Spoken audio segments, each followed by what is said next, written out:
Isang nakakagulat at dramatikong eksena ang naganap sa Quezon City nang arestuhin ng mga pulis ang dating gobernador at tinaguriang kingmaker na si Chavit Singson, 84 anyos, dahil sa kasong cyber libel. Mismong sa kanyang mansyon siya dinampot dahilan upang magdulot ito ng ingay at tensyon sa mundo ng politika. Hindi nag-atubili si Chavit na magpiyansa ng 60,000 piso upang pansamantalang makalaya. Ngunit lalong umigting ang kontrobersya nang tawagin niyang badge of honor ang aresto. At ihayag na ito raw ay isang taktika ng administrasyon upang patahimikin siya matapos niyang ibulgar ang malalaking anomalya sa flood control projects ng gobyerno.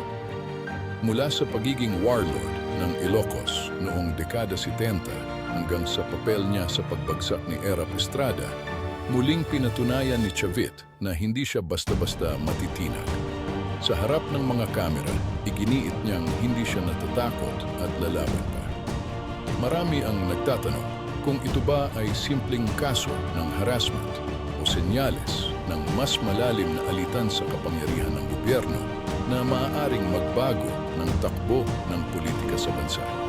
Ang pag-aresto kay Chavit ay nagdulot ng malawakang diskusyon at paghihinala sa mga tunay na motibo sa likod nito na patuloy na sinusubaybayan ng publiko at mga eksperto sa politika.